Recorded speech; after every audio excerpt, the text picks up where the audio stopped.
രാജ്യത്ത് കോവിഡ് കേസുകൾ 7000 കടന്നു.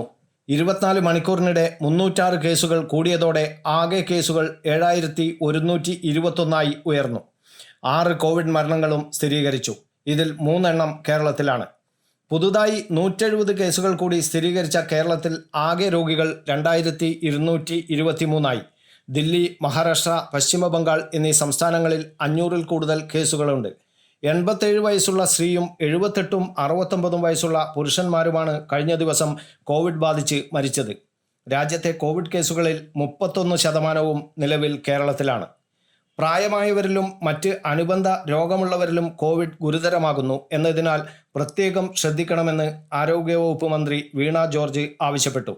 പൊതു ഇടങ്ങളിലും യാത്രകളിലും മാസ്ക് ധരിക്കണം. കോവിഡ് വകഭേദം അറിയാനുള്ള ജിനോമിക് സ്കാനിംഗ് നടത്തി വരുന്നു. ദക്ഷിണപൂർവേഷ്യൻ രാജ്യങ്ങളിൽ പകരുന്ന ഒമിക്രോൺ JN1 വകഭേദങ്ങളായ LF7, XFG ആണ് കേരളത്തിൽ കൂടുതലായി കണ്ടുവരുന്നത്.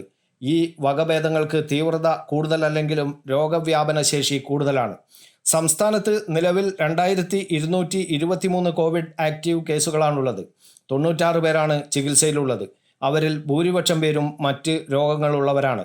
എറണാകുളം ജില്ലയിൽ 431 കേസുകളും കോട്ടയത്ത് 426 കേസുകളും തിരുവനന്തപുരത്ത് 365 കേസുകളുമാണ് റിപ്പോർട്ട് ചെയ്തിട്ടുള്ളത്. രോഗലക്ഷണമുള്ളവർക്ക് കോവിഡ് പരിശോധന നടത്താൻ എല്ലാ ആശുപത്രികൾക്കും നിർദ്ദേശം നൽകിയിട്ടുണ്ട്. ഓക്സിജൻ ലഭ്യത ഉറപ്പാക്കാൻ നിർദ്ദേശം നൽകിയതായും മന്ത്രി വീണ ജോർജ് പറഞ്ഞു. News bureau, Kannur media.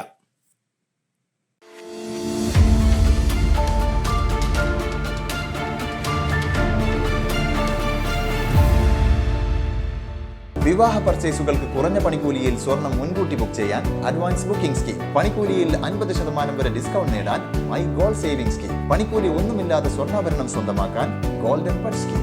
എന്നും വിശ്വസ്തയോടെ സ്വർണം സ്വന്തമാക്കാൻ ആരാധന ജ്വല്ലറി, കുവൈറ്റ് ആൻഡ് കണ്ണൂർ.